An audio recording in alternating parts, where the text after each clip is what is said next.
You are really warmly welcome to Finland, William Craig. Thank you very much. I know you have been flying through the night. How do you feel? I don't know why they always schedule these international flights to be overnight. It seems like they make it as difficult as they can for the traveler, but I'm feeling great. We had a wonderful dinner tonight, fantastic food. That's representative of Finnish cuisine, that I am feeling very good about our time here. And then had a chance to lie down this afternoon, so I'm feeling pretty fresh. Thank you. And you're staying downtown, just in the center of Helsinki. Yes. Is that a good place for you? Yes, yeah, it's perfect. Thank you. Okay, now we will dig right into some heavy stuff here, because as we heard in the introduction, you have done some very profound studies academically in especially two subjects. The first is the cosmological proof for the existence of God, and the second one is on the resurrection of Christ. Yes. And tonight we will focus on the resurrection of Christ, because we can't cover all the subjects in this short time. Now, let me just go straight to the point. Why on earth should anybody care what happened to a first century well-known preacher like Jesus Christ? I think that the answer to that question is that this first century Jewish prophet or preacher made some astonishing claims about himself. So that the resurrection can only be understood in its proper significance when you look at it in the religious and historical context in which it occurred. And that is as the climax to the unparalleled life and claims of Jesus of Nazareth. Here is a man who thought of himself as the Jewish Messiah, the King of Israel. He believed himself to be the Son of God in a unique sense that set him apart from Jewish kings and other religious people. And he thought of himself as the divine human Son of Man prophesied by the prophet Daniel. Now, if this man was not who he claimed to be, then he was a blasphemer, and it was for these blasphemous claims that he was condemned by the Jewish Sanhedrin and then handed over to the Romans for execution. If this man has been raised from the dead, then that means that the God of Israel, whom he allegedly blasphemed, has confirmed and vindicated those claims for which he was crucified. So I think that the resurrection matters because it reveals to us the true identity of who Jesus of Nazareth really was. Let me see if I get you right. I mean, it would be astonishing for anybody to come back from death. But in this case, you have someone walking around saying, I am practically God. And then this one is raised, so it has a special significance. Exactly. If someone were to rise from the dead, say in one of our hospitals somewhere, it would be difficult to see what religious or theological significance there would be in that event, because it lacks a significant religio-historical context. But in the context of the life and personal claims of Jesus of Nazareth, the resurrection takes on this incredible significance as the divine confirmation or vindication of those allegedly blasphemous claims. And that's why I think the resurrection is so significant. So is it like God saying, this is my special? beloved Son. Listen to him. That's in effect what the resurrection says. Okay, then what about the resurrection, the proofs for the resurrection? Because, I mean, we hear about some extraordinary preachers saying they have raised a couple of dead here and there, and then we find out that they have fainted and so forth. Yeah. And now we have this Jesus Christ, who is, the claim is that he was raised from the dead. What's the proof? Yes. What's the proof that you can even today that can make you convinced? I think there are two steps in constructing a historical case for Jesus' resurrection. First would be establishing the facts of the matter to be explained. The second step then would be figuring out what is the best explanation of those facts. Now, with respect to that first step, what astonished me as a result of my work under Pannenberg in Munich is that the facts of the case are generally agreed upon by the majority of New Testament critics today. These do not represent beliefs that are just held by conservative scholars or evangelical scholars. Rather, these facts are accepted as historical by the wide majority of New Testament scholarship today. And these would include things like Jesus' crucifixion under Roman authority at the time of the Passover in Jerusalem, his burial in a tomb by a member of the Jewish Sanhedrin named Joseph of Arimathea, the discovery of that tomb being empty by a group of his women followers on the Sunday morning after his crucifixion. Thereafter, different individuals and groups of people experienced appearances of Jesus alive from the dead. And finally, number 5, the original disciples suddenly and sincerely came to believe that God had raised Jesus from the dead, despite every predisposition to the contrary.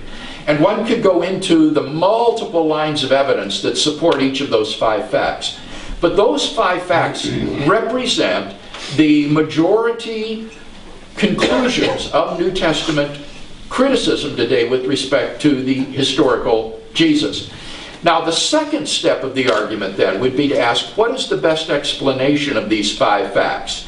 And what I would argue is that when assessed by the ordinary criteria that historians use in assessing historical hypotheses, that what I call the resurrection hypothesis, which is God raised Jesus from the dead, the resurrection hypothesis is the best explanation of those 5 facts. And therefore we have good grounds for believing in that hypothesis. Let's walk through those again, just to focus on them. You say the first one is Jesus was crucified under the Romans. Is this something that almost everybody agrees on? Yes, the only persons who would disagree with that would be Muslims.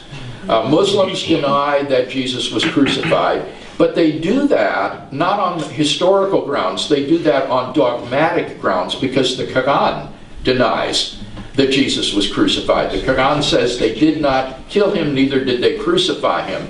And so the Orthodox Muslim view is that Jesus was not crucified, but this has no historical foundations whatsoever. It's something that arose 6 centuries after Christ had lived, and so no modern historian would deny the crucifixion of Jesus under the direction of Pontius Pilate. So when you sometimes hear some or some popular book is published that denies even the existence of Jesus of Nazareth, you are telling us that is just out of the mainstream of... Yeah, that's not even on the radar screen, so to speak, of New Testament scholarship. That is so marginal that it isn't even taken seriously. And for those of you who read English, which I think is most everyone here tonight, there's a new book that's just come out by a man who is a radical skeptic about Jesus, namely Bart Ehrman. And Bart Ehrman has just written a book called Did Jesus Exist?, in which he exposes the follies of what he calls the mythicists, who say that Jesus of Nazareth was just a myth. So this is something that doesn't, again, represent just the consensus of scholarship. Even those far on the left of contemporary scholarship don't regard these mythological views as even serious contenders. The second line of proof you mentioned was Jesus being buried by Joseph of Arimathea. Right. What would make someone convinced of that? Well, I think one of the most important pieces of evidence for the burial is its multiple independent attestation. One of the most important earmarks of historicity is to have early independent witnesses to a certain event.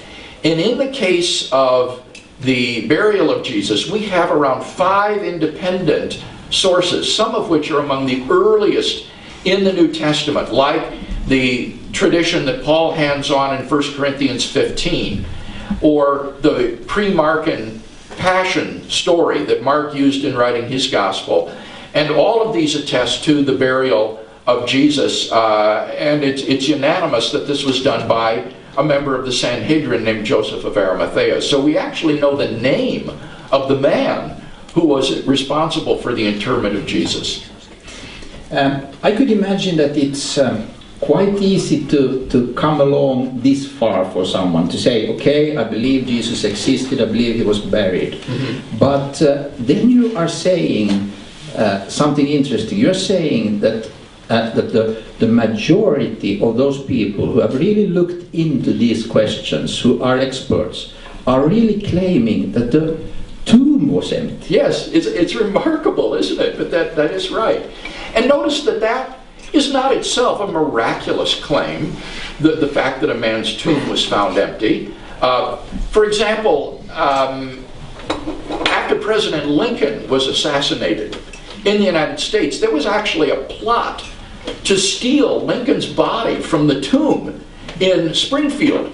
Now, any historian of the American Civil War would want to know, was that plot successfully carried out? Was Lincoln's body missing from the tomb? Did the thieves succeed? This is a question which any historian can ask by a group of his women followers on Sunday morning. What are the specific reasons that convinces people? Well, there's quite a number of them. The evidence for the empty tomb is really very good. One of them, again, would be multiple independent attestation.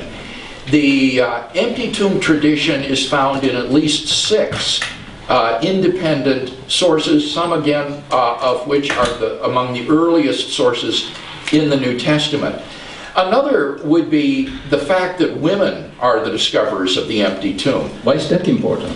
This is very interesting because in first century Palestine, the witness of women was regarded as very low in its credibility. So that any later legendary account may have made male disciples discover the tomb empty. People like Peter and John. No later legendary account would make women discover the tomb because their witness was absolutely worthless and would be dismissed as such. So the fact that it is women who are the principal witnesses to the fact of the empty tomb is best explained by saying these were the discoverers of the empty tomb, and the Gospels record what for them was a rather embarrassing and awkward fact. Another factor in favor of the empty tomb is that the earliest Jewish polemic presupposes that the tomb was empty. In Matthew chapter 28, we find the earliest Jewish response to the disciples' proclamation, "He is risen from the dead." And what Jews were saying was not his body's still there in the tomb or these people are crazy. Instead, they said the disciples stole away his body.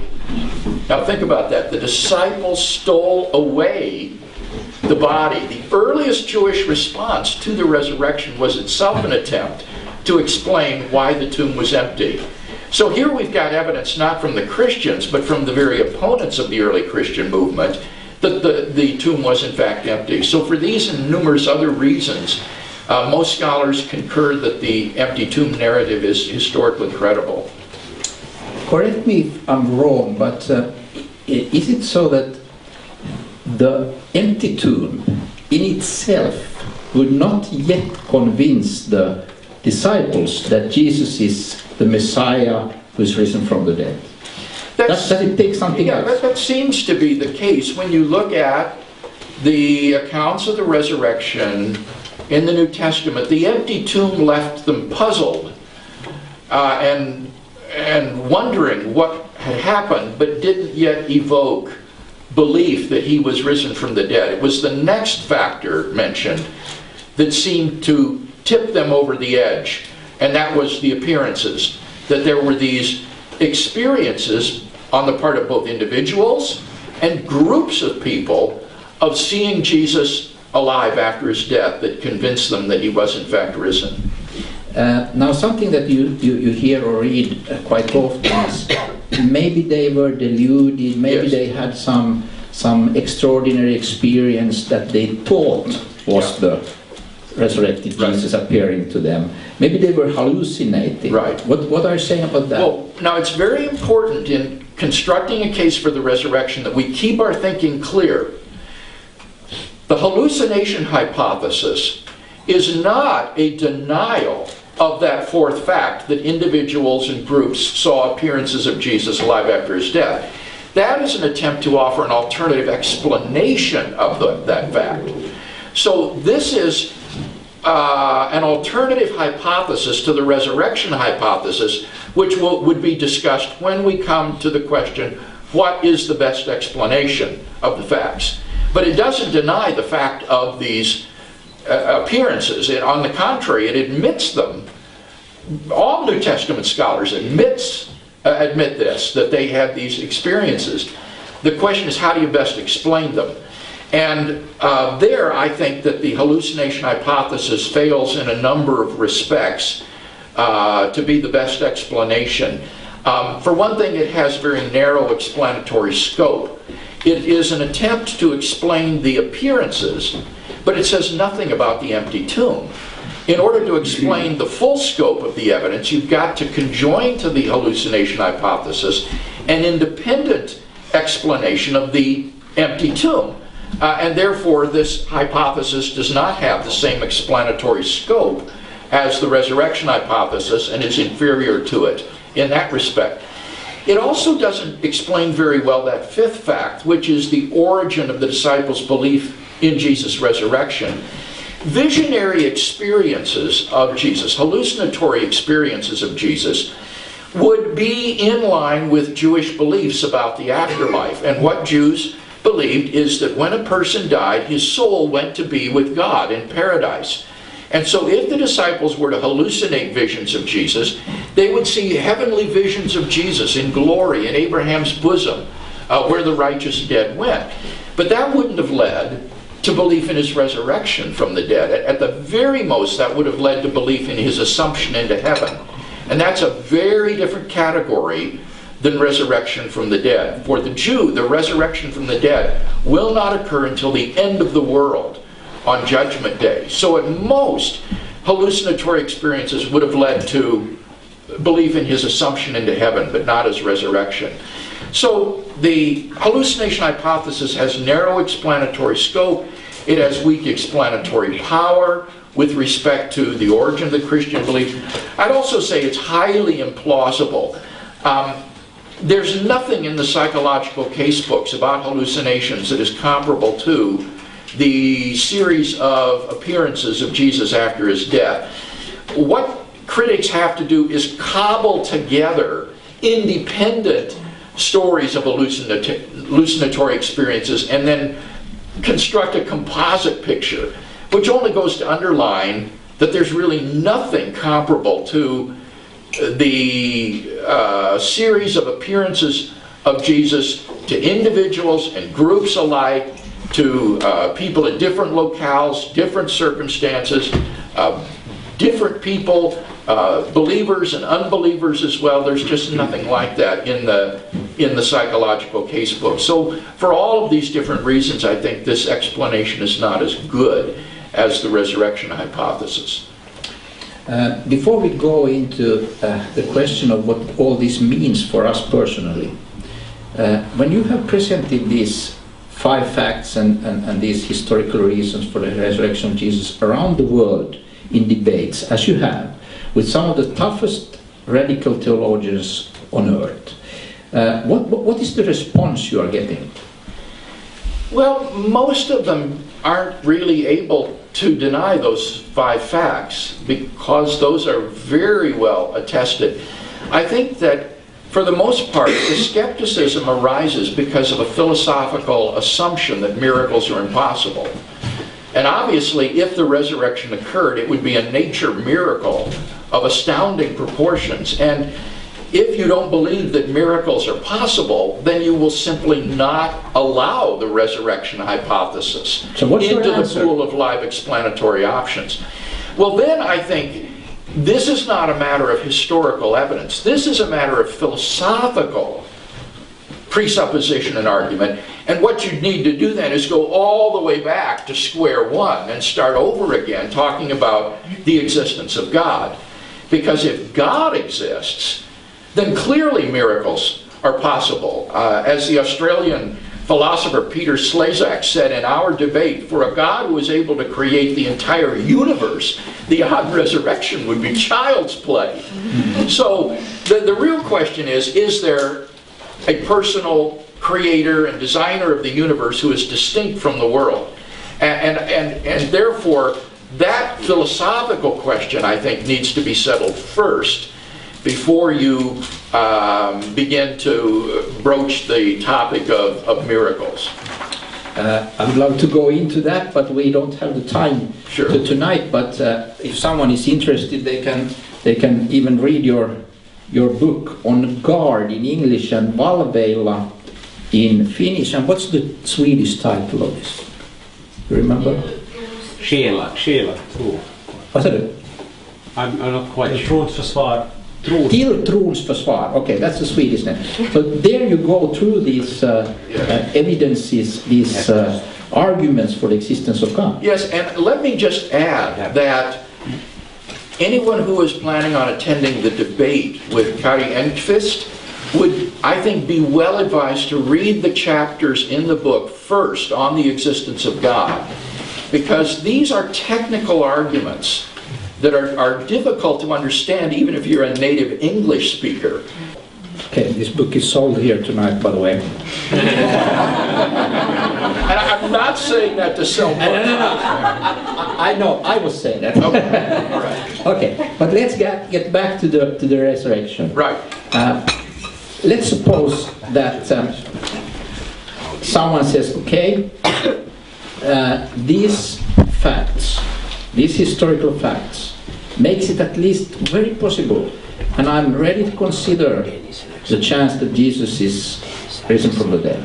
Right. What would the significance for someone personally be from that? What's the meaning of it all? So what? I think that the resurrection is tremendously existentially significant because it means that Jesus holds the key that unlocks the door to eternal life. The threat of death and of non-being at the end of our days is a tremendous existential threat that puts a question mark behind everything in life. What is the meaning and the significance of my life if no matter what I do, it's doomed to end in death? What's the meaning and significance of the human race at all, given that it's in a universe that is doomed to most? The resurrection of Jesus provides an answer to that because it says that death is not the end. That through faith in Christ, we can have eternal life with Him, and that just as He is raised from the dead in advance, so we have the hope of resurrection and immortality. And that means that the things that we do now in this life are filled with an eternal significance. Every day you wake up, you know that the things that I do today matter for eternity because the grave is not the end. That's just one aspect of the resurrection that is existentially important. Another is that it means that we have hope for deliverance from the shortcomings of this finite existence. Hope for deliverance from aging, disease, and physical infirmity, from your bad back to horrible disabilities like cerebral palsy and multiple sclerosis. The resurrection says that we will someday have supernatural, transformed, immortal, powerful bodies that will be free from the debilitating effects of aging and disease. And not only that, not only full physical healing, but full emotional and psychological healing as well. Every one of us, I think, is a broken person psychologically. Even the most healthy of us carry the emotional scars from disappointments and hardships in childhood.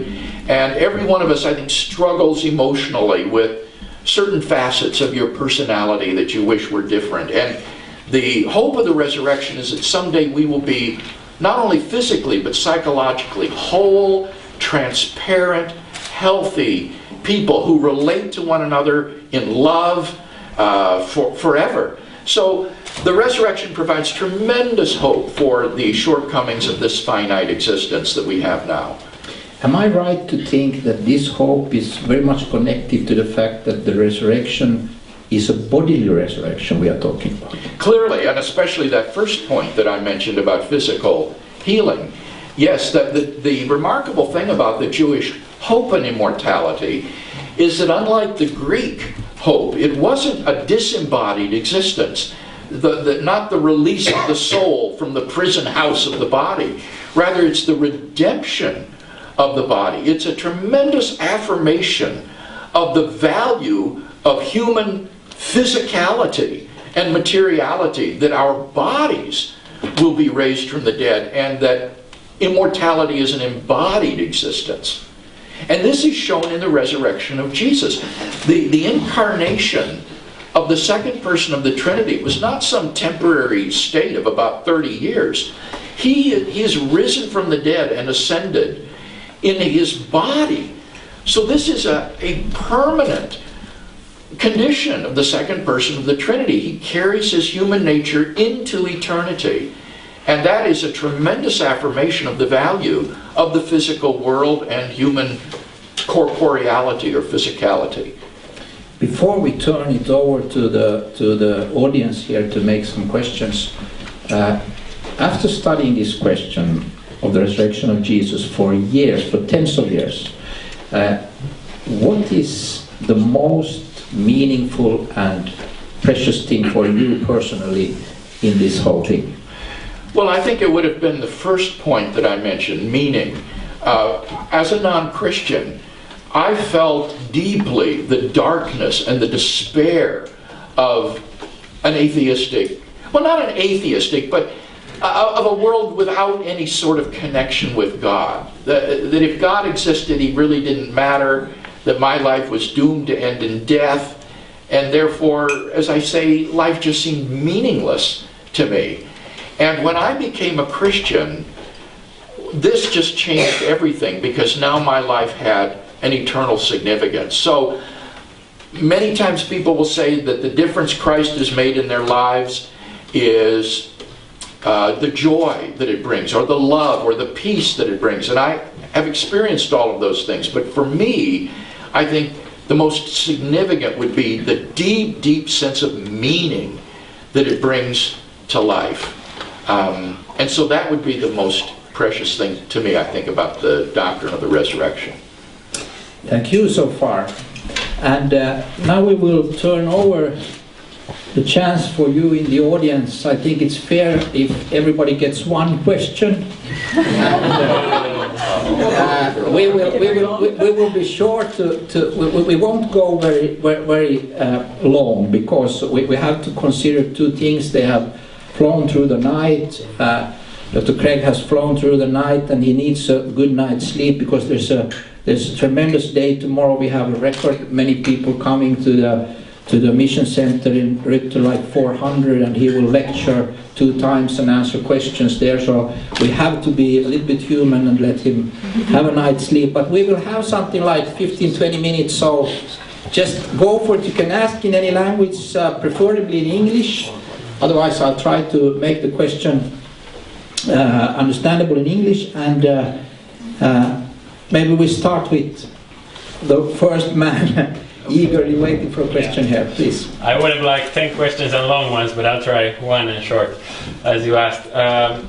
Heikki Räisänen is a famous Finnish theologian, non-believer, like the Bart Ehrman of Finland, and he's written a book about the origins of Christian belief. And basically his main point is that in the historical religious context, resurrection, as you said, for the Jews was a general resurrection, right? That's what thinking about. And Jesus resurrected, and the general resurrection didn't happen. So the Christians thought, okay, he's the start of the general resurrection. It will happen soon, maybe in their lifetime, in the first generation. But it didn't happen again, and so his point is that it's sort of part and parcel of this eschatological, full package that it goes together with the general resurrection. And since that didn't happen, it's sort of meaningless anyway, and sort of it's not very credible since the general resurrection didn't happen that Jesus would have risen from the dead. And well, I've heard you say, just a very quick one, in a podcast, okay, there's evidence for a sort of a longer period too, in addition to those passages where it seems to talk about a very fast second coming. But well, that would seem to sort of reinforce his point that there are just sort of contradictory lines of thought in the New Testament, and so it's not really a unified picture. And what would be your... Well, I guess this is what I would say. Suppose you've done an investigation of the evidence and you come to the conclusion that I have, that the best explanation of the evidence is that God raised Jesus of Nazareth from the dead. Now that means that God exists, that Jesus was who he claimed to be, the unique Son of God, the divine human Son of Man, and that his resurrection provides hope for our resurrection. Now suppose on that basis you conclude, well, therefore, the general resurrection is probably going to happen very soon. It's going to happen in my lifetime. And you see that doesn't happen, that people around you begin to die off. Maybe you're very, very old, and it doesn't look like the general resurrection is going to happen very soon. Well, what would you conclude? It seems to me that what you would conclude would be, gosh, I must have been wrong in thinking that his resurrection implies that the general resurrection would happen soon, that maybe it will be a long time. And then you might go back and look at some of the parables of Jesus where he talks about how the bridesmaids didn't have oil for their lamps because the groomsman was delayed, or where Jesus says, no one knows the time of my return, not even I myself know when it will occur. Or other parables where the man goes on a long journey and doesn't come back for a long time, and the people are to take care of the money while he's away. And it seems to me that what you would do would be to say, well, I guess I was probably mistaken in inferring that the general resurrection was going to happen soon. That would seem to me to be the logical conclusion. And if you did go back and look again at the evidence for the burial, the empty tomb, the post-mortem appearances, and the origin of the disciples' belief, and you don't have any good naturalistic explanation of those events, then it still seems to me you're justified in saying that the best explanation is that God raised Jesus from the dead. So it seems to me that he's questioning the wrong assumption, that the assumption that would be called into question would be this inference that the general resurrection is going to happen soon. Of course, goes together with denying all kinds of other things like the empty tomb and so on. He questions everything. Okay, so, well, yeah, now see, that's very different then. If he denies the facts of the case, fine. But I'm assuming that we can establish those facts, and that the best explanation is the one that I said. That just brings it back to that, and that's fine. That's where the debate ought to occur. Not on the assumption that the general resurrection is going to happen soon. Okay, thank you. Now we go to the next question, please. Can I ask about something else than resurrection? Yes. Okay, thank you. We had Dr. Dennis Alexander of Faraday Institute here with us for a few days, and just left a few hours ago actually. And he and many others have written these theologies of evolution.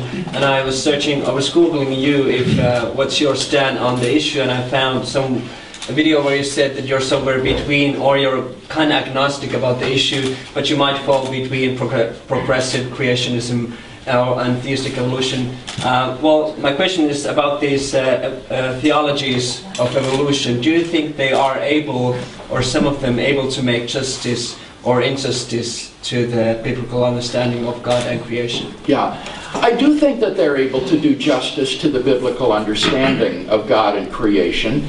My reservations about the contemporary neo-Darwinian theory of evolution would be scientific, not theological.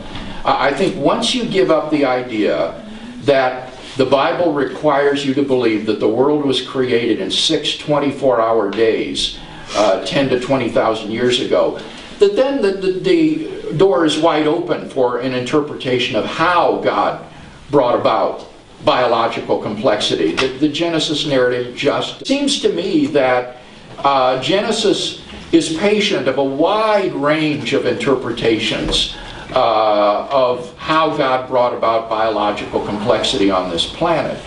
So that means it's really a scientific question. And there, you correctly characterize my attitude. I'm rather agnostic about the current paradigm in evolutionary biology. It seems to me that it involves extrapolations that are enormously beyond the evidence, extrapolating from very limited cases of evolutionary change through mutation and natural selection, to saying that the whole grand evolutionary story can be explained in terms of those same explanatory mechanisms. And I don't see any good reason to think that that extrapolation is justified. I don't know of any evidence that would justify the extrapolation that, say, a bat and a sponge are descended from a common ancestor by genetic mutation and natural selection. So for me, the jury is still out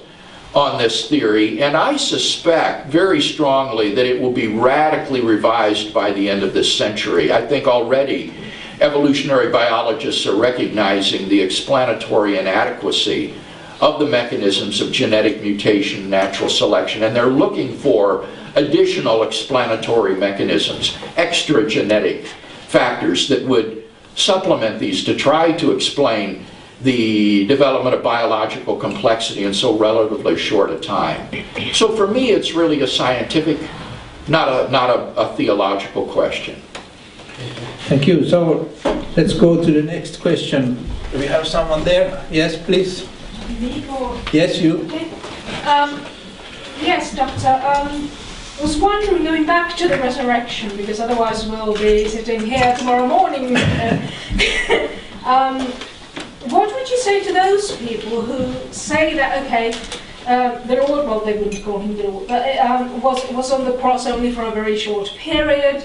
The other people crucified at the same time were not dead, and yeah, they did sort of stick a spear in him, but it's possible that he wasn't dead because at those times, at that time in history, people couldn't, they didn't have the wherewithal to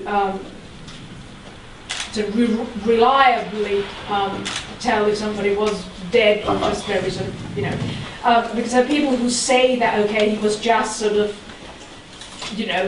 kind of almost dead, and then he woke in the cool tomb and all like that. What would you say to those people? Yeah, this is the so-called, in German, Scheintod theory, or apparent death theory. This was popular around the late 1700s and early 1800s, and then it was absolutely buried by David Friedrich Strauss in his book on the life of Jesus critically examined. And what Strauss pointed out was that not only is the theory medically and biologically absurd to think that a man like Jesus, who had suffered his tortures and crucifixion, wouldn't have died on the cross or immediately in the tomb without medical.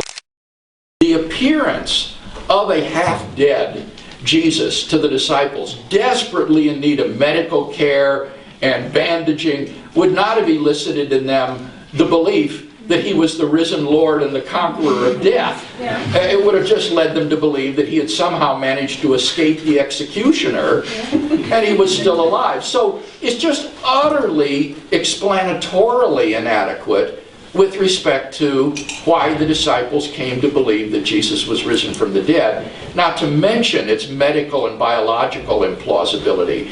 And so virtually no one holds to this theory today. So it's a relic of history.